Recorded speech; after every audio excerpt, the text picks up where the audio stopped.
겁니다. 사도들의 소원을 통하여 민간의 표적과 기사가 많이 일어나매 믿는 사람이 다 마음을 같이하여 솔로몬 행각에 모이고 그 나머지는 감히 그들과 상종하는 사람이 없으나 백성이 칭송하더라.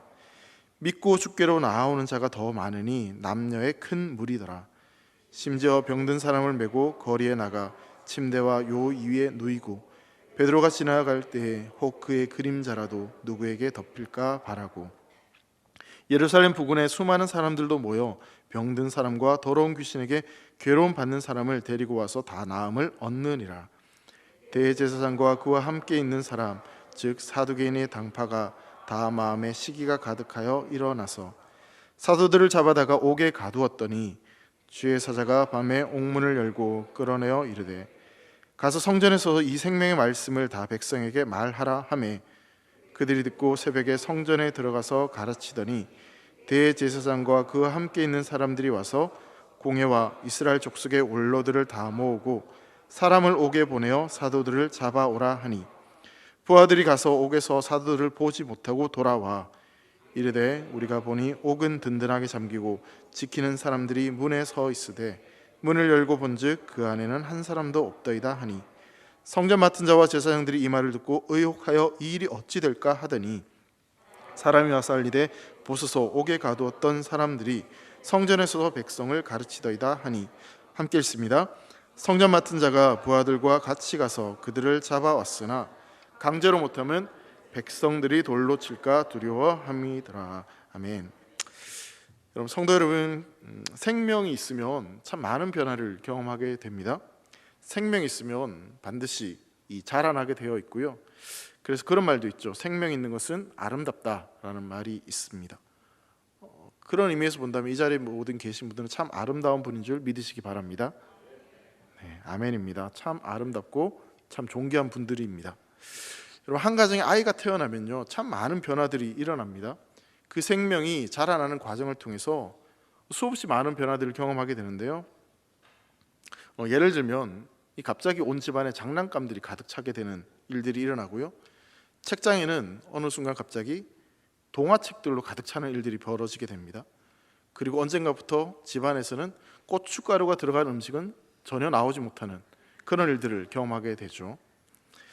여러분 아이가 태어나면서 생명이 태어나면서 이런 어떤 사소한 변화들이 일어나는 것도 있겠지만 여러 가지 이 가정의 분위기도 바뀌게 되고 또 사실 아이로 인해서 힘든 것도 참 많지만 웃을 일들이 훨씬 더 많아진다는 것을 우리는 경험하게 됩니다. 여러분 그렇게 생명이라는 것은요 자기 자신도 그 변화를 경험하며 살아가게 되지만 이 주변 사람들에게도 그 생명은 참 많은 영향력을 끼치게 되어 있습니다. 여러분 성도와 교회는 예수의 생명이 들어온 줄 여러분 믿으십니까?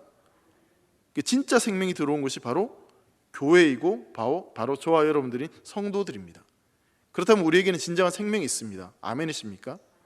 자 그렇다면 예수의 생명, 가장 강력하고 온전한 그 영광스러운 예수의 생명이 들어왔다면 그 인생 가운데는 변화가 있는 것이 맞는 것일까요? 아니면 아무런 변화가 없는 것이 맞는 것일까요?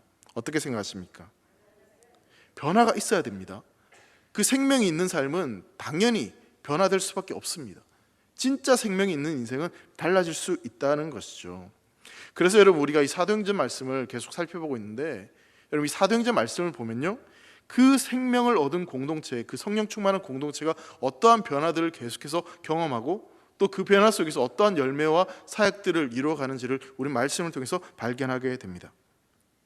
그런 내용들을 오늘 말씀을 통해서 다시 한 번 더 살펴보려고 하는 것이죠. 여러분 초대교회가 성령 충만으로 인해서 한참 부흥을 경험하고 있습니다. 그런데 여러분 사도행전 5장이 들어서면서 이 아나니아와 삽비라의 사건이 등장하게 됩니다. 건강하게 그렇게 부흥되어져 가던 이 초대교회 공동체에 굉장히 큰 위기가 찾아오게 되는 사건인 것이죠. 그런데 참 감사하게도 이 베드로의 어떤 영적인 분별력과 또 하나님께서 그 역사하시는 그 은혜로 말미암아 오히려 그 일을 통해서 교회가 더 정결해지고 구별되어짐으로 말미암아 더 큰 부흥의 역사가 나타나는 것을 우리는 오늘 본문을 통해서 이제 확인을 하게 됩니다. 그러니까 하나님을 알아가고 하나님을 누리고 또 그 하나님 안에서 진정한 생명의 변화들을 경험하는 공동체가 어떻게 그 생명력을 나타내고 변화되어 가는지를 오늘 본문을 통해서 살펴보게 되는 것이죠. 어려운 순간이 있었습니다. 어쩌면 그 초대 교회 공동체가 무너질 뻔한 그런 엄청난 사건이 분명 있었습니다. 근데 그 속에 생명이 있으니 그런 어려움도 이기고 더 큰 역사와 더 큰 부흥을 경험할 수 있었다라는 것이죠. 자, 오늘 본문 12절 말씀을 여러분 보시면요, 이 예루살렘 교회에 표적과 기사가 많이 일어났다라고 말씀합니다. 한번 말씀을 같이 읽겠습니다. 12절입니다. 사도들의 손을 통하여 민간에 표적과 기사가 많이 일어나매 믿는 사람이 다 마음을 같이하여 솔로몬 행각에 모이고. 여러분, 여기 보시면 이 표적과 기사가 많이 일어났다라고 성경은 말하고 있습니다. 여러분, 표적과 기사는 한마디로 기적이죠. 기적이 일어나는 것입니다. 여러분, 이 기적은 바로 하나님 나라가 이 땅에 임했다는 것을 보여주는 것이고요, 또 이 표적과 기사를 통하여서 하나님이 어떠한 분이신지, 예수님이 어떠한 분이신지를 보여주는 것입니다. 또한 이 표적과 기사를 행하는 그 사람이 바로 하나님으로부터 말미암은 사람이라는 것을 증거하는, 확증해주는 증표이기도 합니다. 하나님 나라가 임했고 이 하나님 나라를 임하게 하신 그 하나님이 어떠한 분이시고 또 그 사역을 하는 그 사람이 정말 하나님이 보낸 사람이 맞다라는 것을 확증해 주는 것이 바로 표적과 기사였고, 그런 표적과 기사가 바로 이 초대교회에 많이 일어나게 됐다라고 성경은 증거하고 있는 것이죠. 자, 그런데 보세요. 이 표적과 기사가 어떻게 일어났는지를 12절 말씀을 보시면 사도들의 손을 통하여서 그것이 일어났다라고 성경은 말하고 있습니다. 표적과 기사의 주체가 이 사도들의 손이었다라고 성경은 정확하게 말하고 있는 것이죠. 자, 그런데 한번 여러분 생각해 보시죠. 사도들의 손에 어떠한 능력이 있어서 그 손이 뭔가 특별해서 그래서 그러한 능력이 과연 나타난 것일까? 여러분, 우리는 그것이 아니다라는 것을 알고 있습니다. 왜냐하면 그 손이 어떤 특별해서가 아니라 그 손을 사용하시는 하나님이 특별해서 그 손에 능력이 나타나게 되는 것이죠. 그런데 여러분, 여기서 생각해 봐야 될 것은, 그렇다면 하나님은 왜 사도들의 손을 통해서 그 역사를 이루셨냐는 것을 생각해 봐야 되겠죠. 왜 하나님께서는 사도들의 손을 통해서 그런 표적과 기사를 이루시냐는 것입니다. 여러분, 사도들이 이 표적과 기사를 일으킬 수 있었던 이유는 그들의 손이 뭐 특별히 잘나고 예뻐서 그런 것이 아니라 하나님이 사용하실 수 있는 그 거룩한 손이었고 그 정결한 손이었기 때문에 그 손을 통해서 하나님이 역사하실 수 있었던 것입니다. 하나님과 깊이 연결되어 하나님 앞에 정결하고 거룩하고 구별되게 그렇게 하나님 앞에 쓰임받는 손이었기 때문에, 그런 존재들이었기 때문에 하나님께서 그들을 통해서 이런 표적과 기사를 나타낼 수 있었다는 사실이죠. 하나님께서 그렇게 구별된 사람, 그렇게 거룩한 사람을 통해서 하나님께서 일하고 계신다는 것을 말씀하고 있는 것이죠.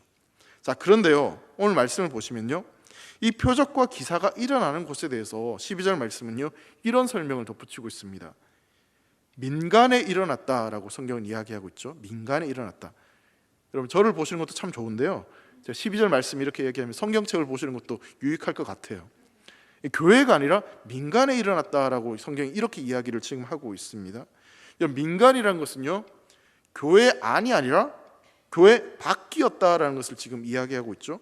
그러니까 백성들 가운데 이 일이, 이런 표적과 기사가 일어났다라고 이야기를 하고 있습니다. 그렇다면 왜 이 민간에 이런 표적과 기사가 일어나는 것일까를 우리는 한번 생각해 봐야 되겠죠. 여러분, 초대교회 공동체에 있던 사람들은 이미 이 예수님을 알았고 예수님을 믿는 사람들입니다. 그렇기에 그 고난과 핍박 가운데서도 끝까지 믿음을 지키고 지금도 그렇게 복음을 전하며 살아가고 있는 것이죠. 또한 이 오늘 본문 앞의 사건, 아나니아와 삽비라 사건을 통해서도 하나님이 어떠한 분이신지를 이들은 직접적으로 경험을 하였습니다. 즉, 이 말은 뭐냐면 교회 안에 있었던 사람들은 하나님이 어떠한 분이신지, 예수님이 어떠한 분이신지, 그리고 그분의 능력과 그분의 놀라움이 무엇인지에 대해서 이들은 이미 알고 있었다는 것이죠. 좀 전에 제가 이 표적과 기사가 일어나는 중요한 목적은 하나님이 어떤 분이신지, 예수님이 어떠한 분이신지를 나타내기 위해서, 그래서 이런 기적들이 일어난다라고 말씀을 드렸습니다. 교회 안에는 이미 그 예수님을 알고 예수님을 믿는 사람들이 있었기에 이제 그것이 흘러나가는 것이죠. 교회 안에 머물던 그 기적과 그 표적들이 이제는 흘러 넘쳐서 교회 밖에까지, 그 민간에까지 이러한 표적과 기사들이 지금 흘러가고 있는 것을 보게 되는 것입니다. 그 생명력이 점점점 확장되어져 가는 것을 보게 되는 것입니다. 교회 안에 있었던 그 생명력이 이제는 더 커지고 더 커져서 그 생명력이 교회 밖에까지 흘러나가는 것을, 우리는 이것을 통해서 보게 되는 것이죠. 자, 그런 모습이 구체적으로 15절과 16절에 이렇게 등장합니다. 심지어 병든 사람을 메고 거리에 나가 침대와 요 위에 누이고 베드로가 지날 때 혹 그의 그림자라도 누구에게 덮을까 바라고 예루살렘 부근에 수많은 사람들도 모여 병든 사람과 더러운 귀신에게 괴로움 받는 사람을 데리고 와서 다 나음을 얻느니라. 자, 여기에 보시면요, 치유받고자 하는 사람들의 어떤 간절함이 보여지기도 합니다. 스스로 낫고 싶은데 자신의 힘으로는 도저히 나을 수 없는 사람들, 그리고 너무나 힘이 들어서 움직일 수 없는 그런 사람들, 그런 사람들을 이 사람들이 메고 나와서 거리 위에, 이 요 위에 눕히고 침대에 눕히는 장면을 보게 되죠.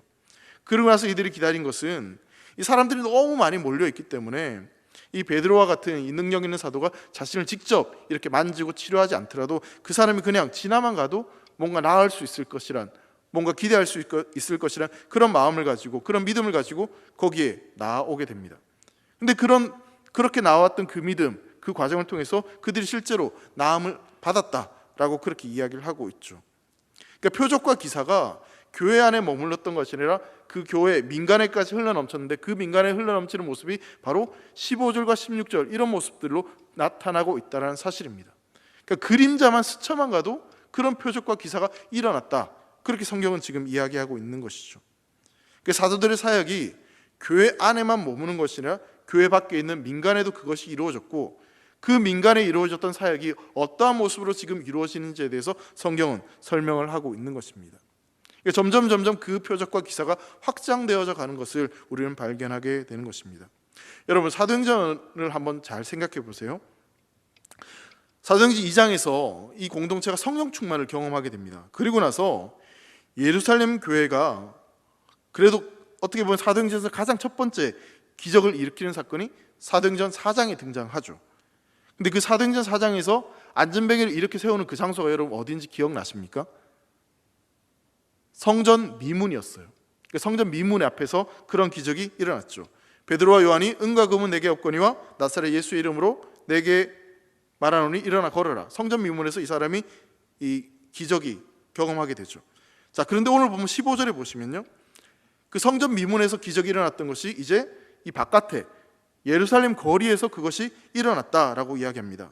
이 사도들이 지나가는데 병든 자들이 이 메고 나온 침상을 지나가기만 해도 그 사람들이 나는 그런 기적들이 막 일어나게 돼요.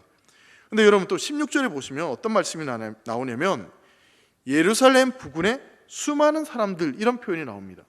여러분, 장소가 점점 넓혀지는 것을 여러분 발견하실 수 있나요? 미문, 그리고 예루살렘 거리, 이제는 예루살렘 부근의 수많은 사람들, 이렇게 점점 더 그 생명력이 확장되어져 가는 것을 보게 되는 것이죠.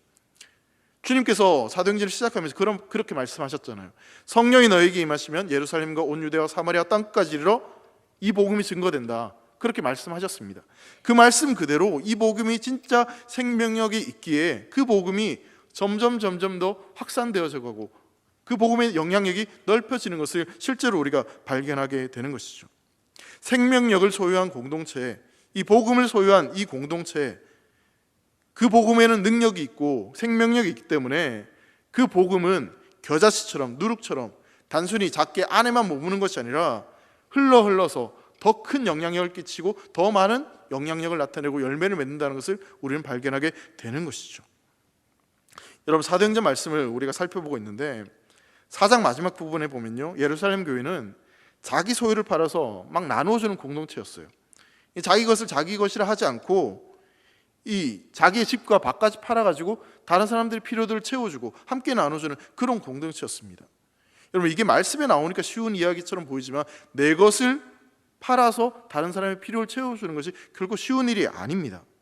자, 그런데 그런 모습들이 이제 예루살렘 안에 있는 자들만의 필요를 채워주는 것이 아니라 예루살렘 밖에 있던 사람들까지도 그들의 필요를 채워주는 것으로 확장되어져 갑니다.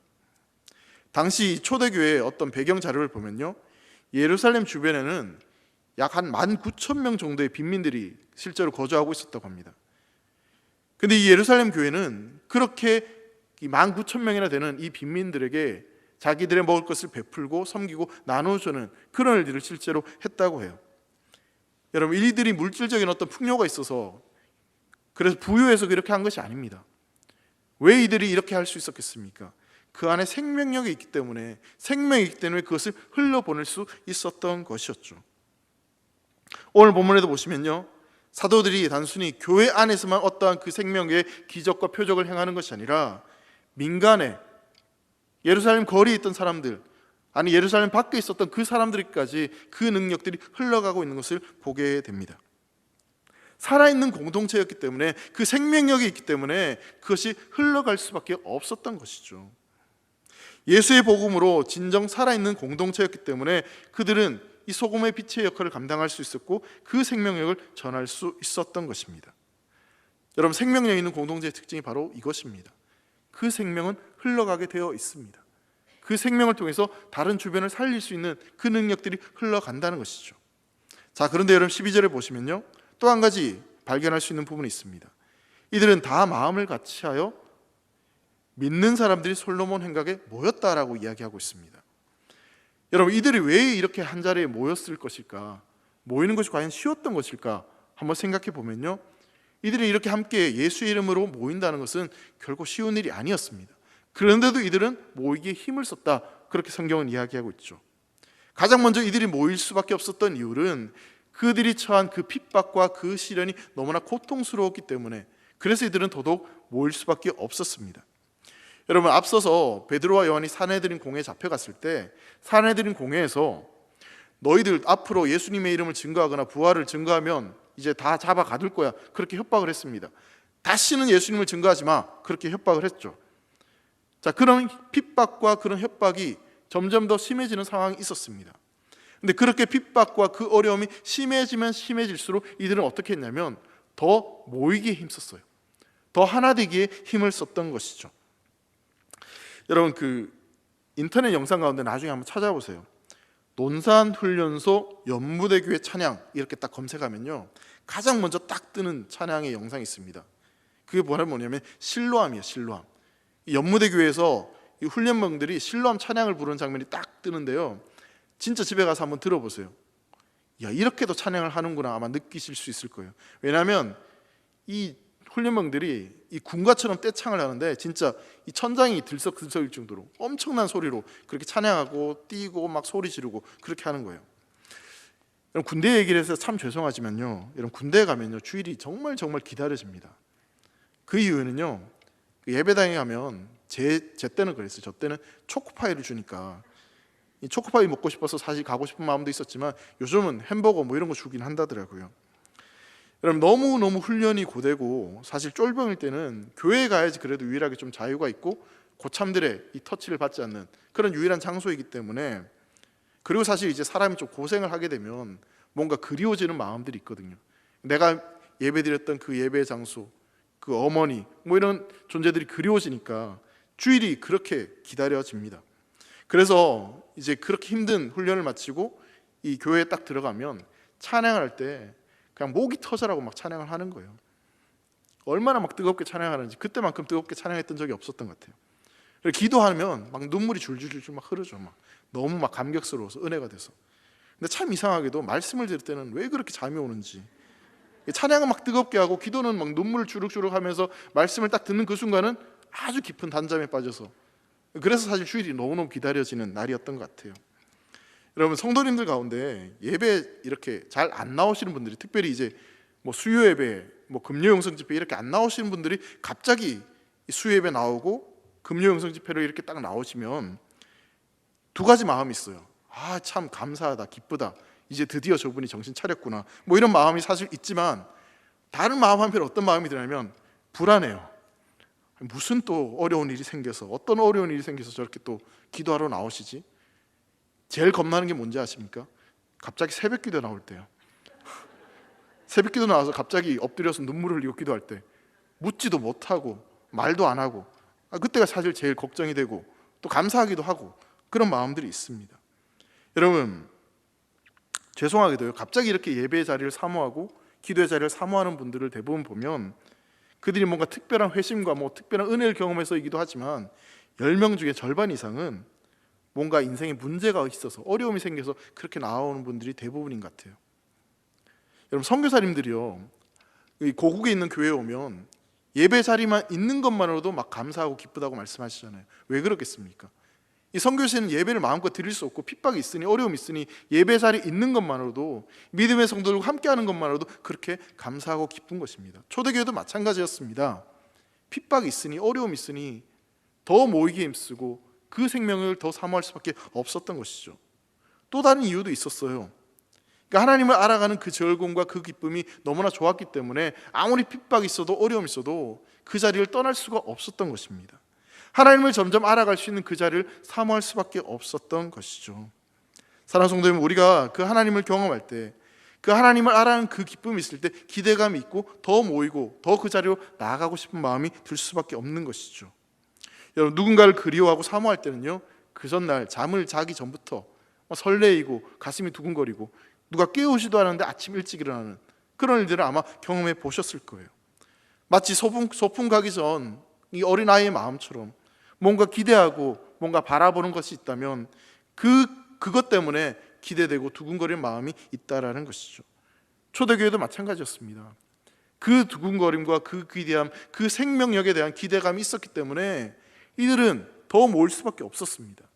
핍박이 있지만, 어려움이 있었지만 그 모임을 포기할 수가 없었습니다. 마찬가지로 우리도 그렇지 않습니까?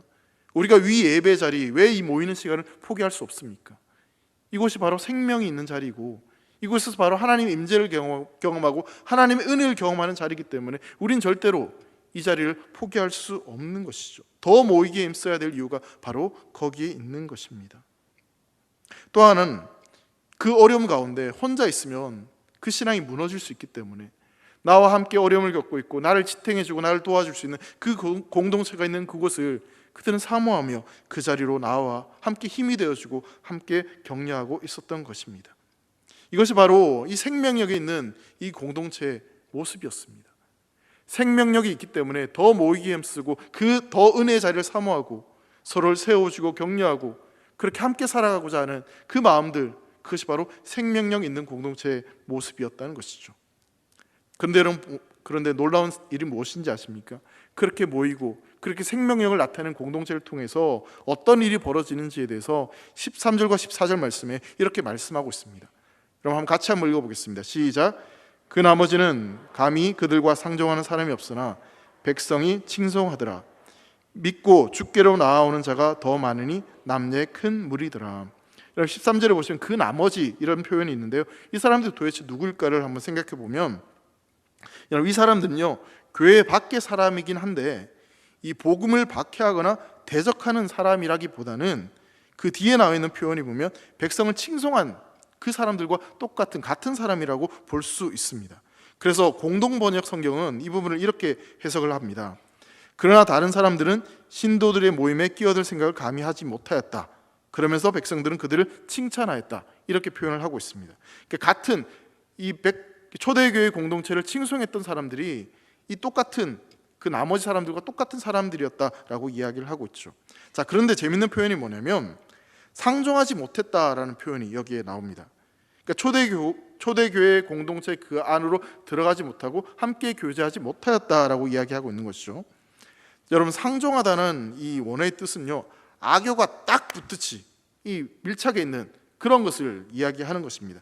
그러니까 굉장히 친밀하고 굉장히 밀도감 있는 그런 교제에 대해서 이야기를 하는 것이죠.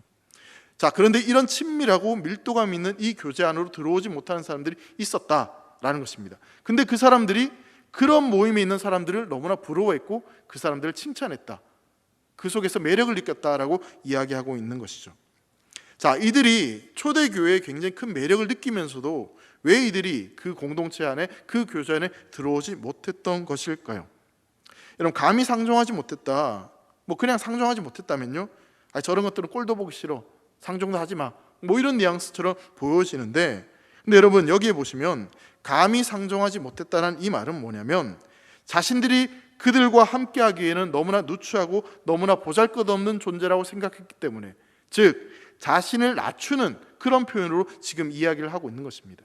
나는 저 사람들에 비하면 너무나 초라하고 너무나 부족하니까 나는 저 공동체에 들어갈 수 없어.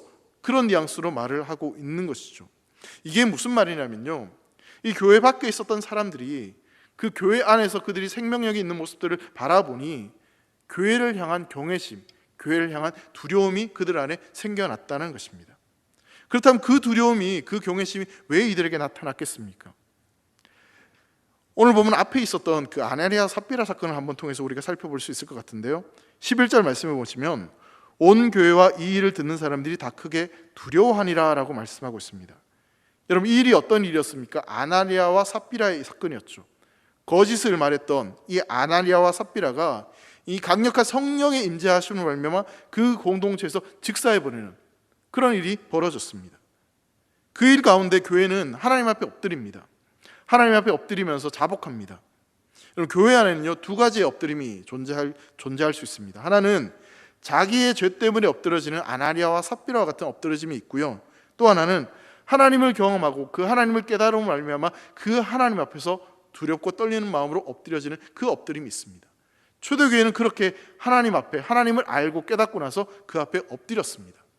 그런데 놀라운 것이 뭐냐면, 초대교회가 그렇게 하나님 앞에 엎드리고 자복하고 하나님을 경외하니까 그 초대교회를 바라보는 바깥의 사람들이 초대교회 사람들을 부러워하고 초대교회 사람들에게 매력 있음을 느끼게 된다는 것이죠. 여러분, 이게 놀랍지 않으십니까? 우리가 하나님 앞에 자복하고 하나님 앞에 엎드리면 그 모습을 통하여서 세상 사람들이 우리에게 있는 진짜 매력, 그 생명력을 발견하게 된다는 것을 성경은 이야기하고 있는 것입니다. 반대로 이야기해 볼까요? 그렇다면 세상이 교회의 매력을 못 느끼고 성도에게 매력을 못 느끼는 이유가 그렇다면 어디에 있겠습니까? 우리가 하나님 앞에 자복하지 않았기 때문에, 우리가 하나님 앞에 엎드려지지 않았기 때문에, 그 하나님 앞에 전적으로 순종하지 않기 때문에, 그래서 어쩌면 우린 세상에 매력 없는 존재들로 보여질 수 있다라는 것이죠. 사랑하는 성도님, 초대교회는요, 하나님 앞에 엎드리고 하나님 앞에 구별된 삶을 살아감으로 말미암아 세상에 매력적인 존재, 생명력 있는 존재가 되었습니다. 간절히 소망하기는 우리 교회가, 저와 여러분들이 그런 삶을 살아가시기를 주의 이름으로 축원합니다. 여러분, 세상과 똑같이 살면요, 세상 사람들은요, 우리에게 별로 큰 매력을 느끼지 못합니다. 교회 꼭 가야 돼? 교회 간다고 뭐가 달라? 그렇게 말합니다.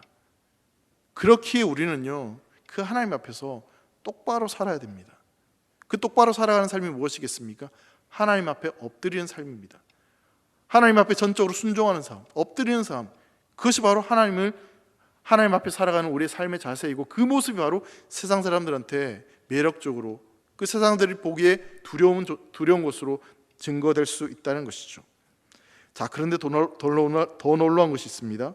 14절에 여러분, 그렇게 되니까 어떤 일이 벌어지는지 아십니까? 믿고 주께로 나오는 사람들이 많아졌어요? 적어졌어요? 많아졌어요. 남녀의 큰 무리가 더 많아졌습니다. 교회가 믿음의 사람들로 채워집니다. 근데 여러분, 14절 말씀에요, 중요한 표현이 나옵니다. 여러분, 교회로 나오는 자가 아니라요, 여기 뭐라고 되어 있습니까? 주께로 나오는 자예요. 주께로 나오는 자. 여러분, 제가 이 말씀을 보면요, 굉장히 깜짝 놀랐어요. 여러분, 초대교회는요, 단순히 성도 수가 늘어나는 그런 교회가 커지는 그런 교회가 아니었습니다.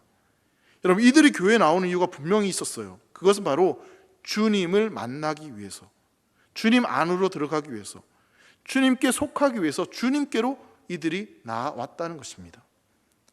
이 말은 역으로 이야기하자면요, 믿지 않는 사람들의 눈에 초대교회 성도들의 본질이, 그들이 무엇을 믿고 무엇을 따르고 있는지가 똑똑히 보여졌다는 것입니다. 교회 다니는 사람, 저 초대교회 저 사람들은 단순히 복을 받기 위해서, 잘 먹고 잘 살기 위해서 저렇게 교회 다니는 사람들이 아니야. 저들은 자신의 필요를 채우기 위해서 교회 다니는 사람들이 아니야. 저 사람들은 세상을 영광을 위해서 살아간 사람들이 아니야. 저들이 교회 다니는 이유는 주님을 만나기 위해서, 주님께 순종하고 그 말씀대로 살아가기 위해서, 주님과 함께 살아가기 위해서 그들이 살아가고, 그런 모습들이 이 교회 밖에 있었던 사람들에게 너무나 매력적이고 너무나 본받고 싶고 너무나 따르고 싶었던 그 삶의 모습이 되었다는 사실입니다. 여러분, 무리들이 교회에 들어온 이유는요, 잘 먹고 잘 살기 위해서 들어온 것이 아니에요. 이들이 교회 안으로 들어온 이유는요, 주님을 만나기 위해서입니다. 주님 안으로 들어가기 위해서, 주님과 함께 살아가기 위해서 이들이 그 공동체 안으로 들어오고 싶었던 것입니다. 그렇다면 여러분들에게 질문해 보겠습니다. 여러분 교회 왜 다니십니까? 여러분 이 자리에 왜 계십니까? 우리의 고백이 이 초대교회 성도들의 고백처럼 주님을 만나기 위한 고백이 되기를 간절히 소망합니다. 대길교회 오면 좋은 사람 만나고 잘 먹고 잘 살고, 여러분 그런 것도 좋지만요, 대길교회 오면 주님을 만날 수 있어. 대길교회에 다니는 저 성도들이 만났던 주님을 나도 만날 수 있어. 그런 기대감이 있는 교회, 그게 진짜 교회 아니겠습니까? 그렇게 세워지는 교회가 건강한 교회인 줄 믿습니다. 그것이 바로 우리가 세상 가운데 증거하고 또 그렇게 살아가야 될 삶의 모습인 줄 믿습니다. 간절히 소망하기는 사랑 우리 대길 성도들이 그러한 삶을 살아감으로 말미암아 세상의 증거가 되어지고 세상 사람들이 대길교회로 몰려드는 그런 놀라운 부흥의 역사가 일어나기를 주의 이름으로 축원합니다. 살아있기 때문에 그런 증거들이 나타나는 것입니다. 주님과 동행하고 주님의 그 생명력이 있기 때문에 그런 증거들이 그냥 흘러넘쳐서 넘쳐가는 것이죠. 자, 그리고 마지막으로 여러분 보세요. 이들은 그런 핍박과 그런 어려움들을 이겨내고 그 생명력 있는 삶을 실제로 그 삶에서 살아가는 모습들을 우리는 구체적으로 좀 발견하게 됩니다.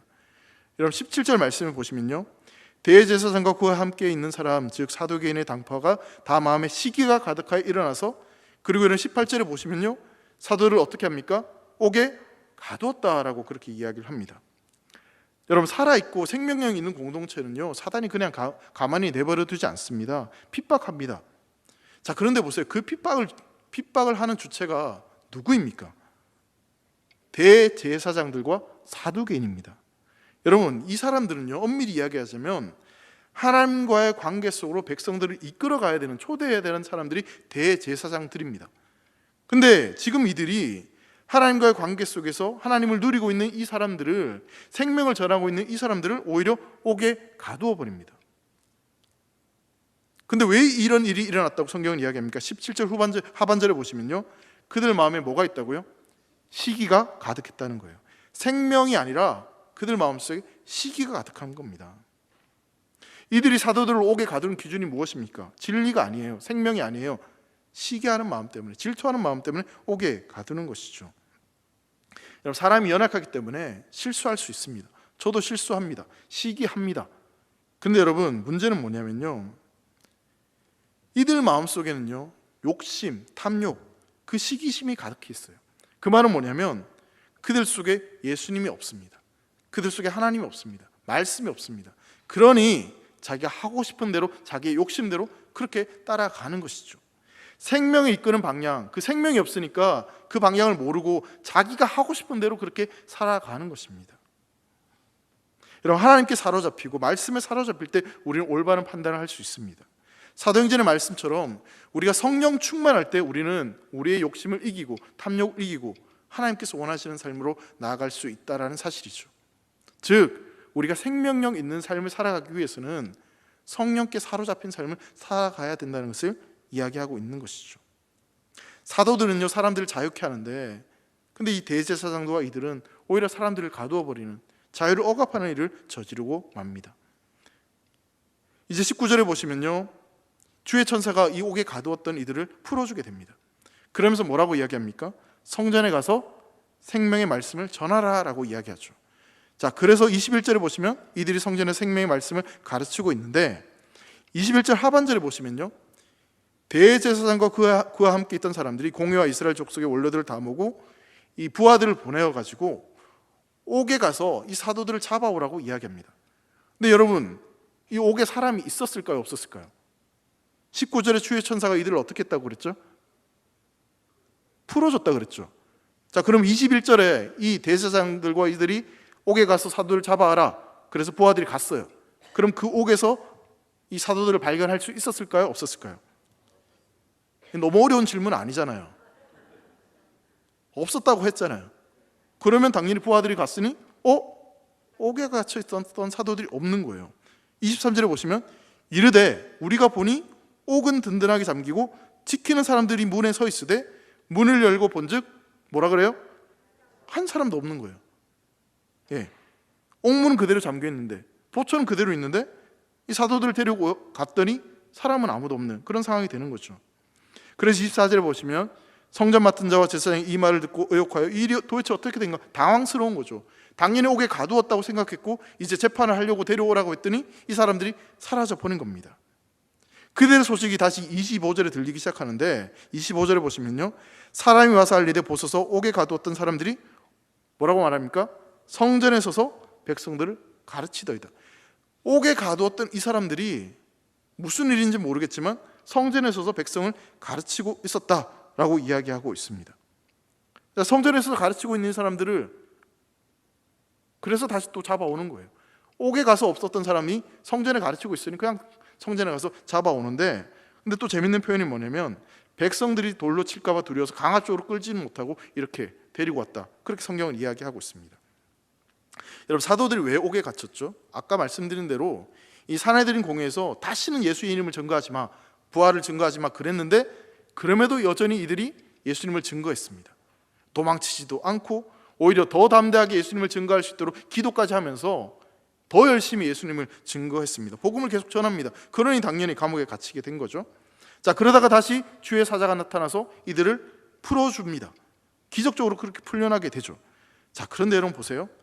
이렇게 풀어준 사도들에게 그냥 풀어만 줘도 될 것 같은데 20절 말씀 보면요, 이런 명령을 합니다. 가서 성전에 서서 이 생명의 말씀을 다 백성에게 말하라 하매. 조건이 있는 거예요. 자, 풀어주면서 성전에 서서 이 생명의 말씀을 전하라, 그렇게 또 이야기를 하는 겁니다. 여러분, 제가 이 말씀을 계속 읽으면서요, 진짜 하나님 너무하다는 생각이 좀 들었어요. 아니, 이렇게 복음 전하다가 고생하고 힘들고 어려움을 당했으면 조금이나마 쉴 틈을 줘야 될 텐데, 숨이라도 돌릴 틈을 줘야 될 텐데, 감옥에 있던 사람들 꺼집어내서 집에 가서 편히 쉬어, 그것도 아니라 좀 맛있는 것도 먹고 에너지를 충족해서 그렇게 다시 일하면 돼, 그것도 아니라 성전에 가서 다시 생명의 말씀을 전하라, 이 이야기를 하고 있어요.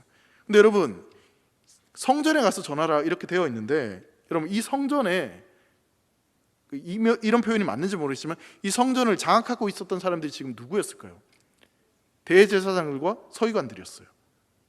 근데 그 원수된 사람들, 자기를 죽이려고 하는 그 사람들을 있는 그 본거지에 가서 지금 뭐라고 이야기합니까? 말씀을 전하라는 거예요. 말씀이란 뭡니까? 예수님을 증거하라는 거예요. 여러분, 이게 이해가 되십니까? 저는 도무지 이해가 안 되고 하나님 참 너무하다는 생각이 들었습니다. 여러분, 잘 보세요. 이들은 어쨌든 감옥에서 지금 나왔어요. 여러분, 감옥에서 있던 사람이 도망쳤어요. 그럼 그 사람 뭐가 됩니까? 탈주범이잖아요. 맞죠? 산헤드린 공회에서 분명히 말씀 전하지 마, 예수님 증거하지 말라 그랬는데 또 성전에서 말씀을 전했어요. 하지 말라는 것을 또 했어요. 재범했죠. 탈주범에다가 범죄를 또 질렀어요. 하지 말라는 걸 또 했어요. 그럼 어떻게 되겠습니까? 처벌은 더 가중해질 겁니다. 더 고통은 심해질 것입니다. 주의 사자가 이 사도들에게 하는 말이 참 이해가 되지 않고 너무하다는 생각이 사실 듭니다. 근데 더 놀라운 것이 뭔지 아세요? 21절 말씀 보세요. 21절 상반절을 보시면요, 이 말을 들은 사도들이 어떻게 반응을 하는지, 그들이 듣고 새벽에 성전에 들어가서 가르치더니. 놀랍지 않습니까? 말씀 그대로 순종합니다. 즉시 순종합니다. 새벽에 성전에 들어가서 가르칩니다. 감옥에 갇혀 있었으니 얼마나 힘이 들었겠습니까? 얼마나 지쳐 있었겠습니까? 그럼 최소한 밥이라도 먹고 좀 씻고 그렇게 좀 회복하고 가도 될 텐데, 근데 그 말씀 그대로 즉시 순종합니다. 그러다가 여러분, 26절에 아까 말씀드린 대로 이 성전에 가르치는 이들을 산헤드린 부하들이 잡으러 다시 오죠. 근데 그 잡으러 오는 표현 가운데 백성들이 돌로 칠까 두려워했다라고 표현합니다. 그 말은 뭐냐면 사도들의 영향력이 그만큼 컸다는 거예요. 그러니까 사도들을 함부로 할 수 없었던 그만큼의 영향력이 이미 그 자리에 있었던 겁니다. 그 말은 뭐냐면, 여러분, 사도들이 그 함께 있었던 무리들한테 나를 잡으러 온 저 사람들에게 돌을 던져, 그러면은 사도들의 명령을 따라서 사람들이 돌을 던져서 그걸 막을 수 있는 그 상황이 충분히 되었다는 거예요. 돌로 치지 않더라도 나를 잡아오는 저 사람들 붙잡아 이래놓고 사도들은 유유히 도망갈 수도 있었던 상황이 된다는 거예요. 근데 여러분, 사도들은요 그냥 그대로 잡혀갑니다. 여러분, 이 과정들을 보면서 여러분, 어떤 것을 우리가 깨달아야 되겠습니까? 우리는요 하나님 말씀을 들을 때 우리의 생각대로 판단할 때가 참 많습니다. 우리가 재단하고 이것은 되고 이것은 안 된다라고 생각할 때가 있습니다. 근데 여러분, 사도들은 보십시오. 말씀하는 대로 그 즉시 순종합니다. 그 말씀대로 살아가는 겁니다. 그 생명이 흘러가는 대로 그렇게 순종하며 살아가는 겁니다. 도망칠 수도 있었습니다. 그 핍박을 피해서 벗어날 수 있었습니다. 근데 그 상황까지도 기꺼이 받아들입니다. 그 고통까지도 기꺼이 받아들입니다. 왜 그렇습니까?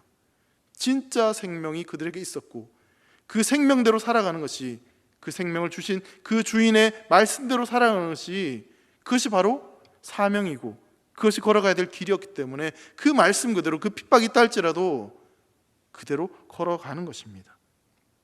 그냥 체포되어 갑니다. 그냥 그대로 순종하며 나아갑니다. 초대교회는 바로 이러한 힘이 있었습니다. 말씀대로 살아가는 힘, 그게 바로 진짜 생명력 있는 삶입니다. 그렇다면 사랑하는 성도 여러분, 우리에게는 그런 생명력이 있습니까? 주님 말씀하시면 그 말씀대로 결단하고 그 즉시 순종하는 그 생명력 있는 그 능력의, 말씀의 능력이 우리에게 있는지를 우리가 점검해 봐야 된다는 사실이죠. 사랑하는 성도 여러분, 초대교회 성도들은 생명력 있는 성도들이었습니다. 살아 있었습니다. 예수님의 생명이 그들에게 들어갔기 때문에 그들은 거룩한 도구가 되어서 사람들을 치유하고 놀라운 기적을 일으키는 주님의 손으로 그렇게 쓰임을 받았습니다. 그리고 교회 밖의 사람들까지도 그러한 모습들을 통해서 뜨거운 마음으로 모이고, 그리고 그들이 예수님을 믿는 초대교회 공동체를 두려워하고 또 그것에 함께 들어오고 싶은 그런 마음들이 생겨나고, 그래서 그들이 성도가 되었습니다. 세상에 경건한 두려움을 주고 하나님이 계시다는 것을 세상에 증거하는 그런 공동체가 바로 초대교회 공동체였습니다. 그러한 매력들, 그러한 생명력이 초대교회 안에 있었다는 사실입니다. 믿음을 가지기 위해서, 그 주님을 알아가기 위해서, 주님 안에 거하기 위해서 그렇게 초대교회 공동체의 모습을 보면서 수많은 사람들이 나아왔다는 것이죠. 사랑하는 성도 여러분, 우리 안에 이런 소망을 품었으면 좋겠습니다. 초대교회 안에 그런 생명력이 있어서 그렇게 부흥의 역사와 치료의 역사를 일으켰던 것처럼 교회된 우리 한 사람 한 사람이 그러한 공동체가 되기를, 그런 교회가 되기를, 또한 우리 대길교회가 그런 생명력 있는 공동체가 되기를 간절히 소망하고, 그렇게 함께 지어져가는 그런 교회가 되기를 간절히 소망합니다. 생명이 있으면 그 생명에는 반드시 열매를 맺게 되어 있습니다. 여러분들은 그 생명이 주어진 줄 믿으시기 바랍니다. 그 생명의 변화를 일으킬 수 있는 주님의 축복의 통로가 되어서 정말 주님께 쓰임받으로 말미암아 주님의 놀라운 축복을 경험하는 우리 사랑하는 대길의 모든 성도들 되시기를 주의 이름으로 축원합니다. 이 시간 우리 함께 찬양했으면 좋겠습니다. 우리 교회가 그런 생명에 있는 교회가 되기를 소망하며, 정말 우리 교회가 그렇게 주님의 복음을 전하고 그 말씀을 온전히 선포할 수 있는 그런 교회가 되기를 소망하는 마음으로 우리가 이 찬양을 고백하며 결단했으면 좋겠습니다. 우리에겐 소원이 하나 있네. 함께 찬양하겠습니다.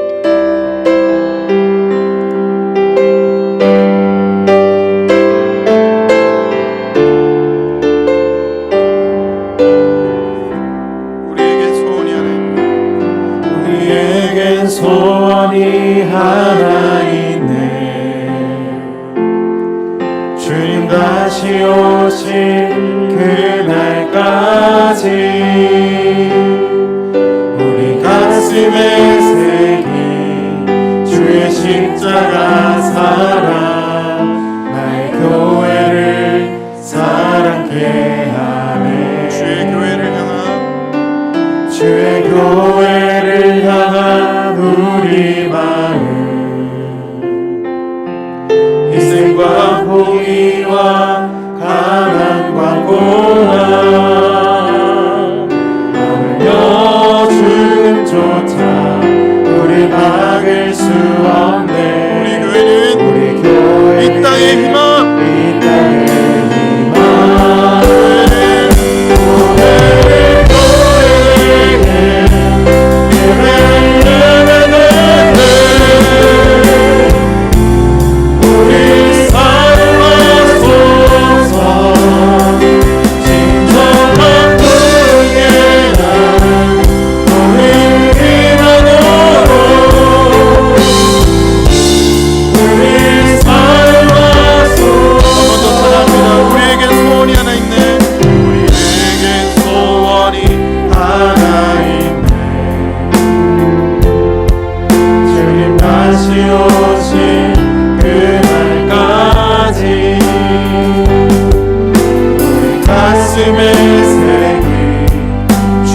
십자가 사랑 나의 교회를 사랑케 하네. 주의 교회를 향한 우리 마음 희생과 포기와 사랑과 보라 남으며 지금조차 우리 막을 수 없네. 이 땅의 희망 교회를 교회에게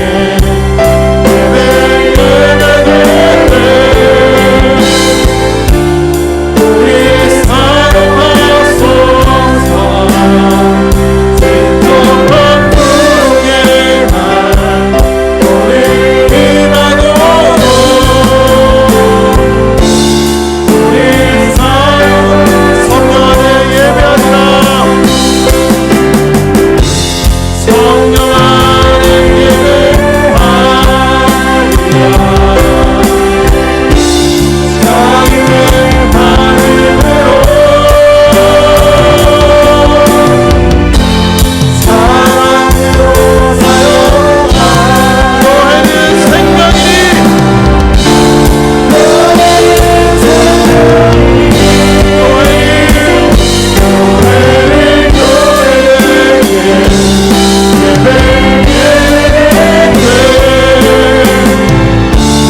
우리 사랑하소서.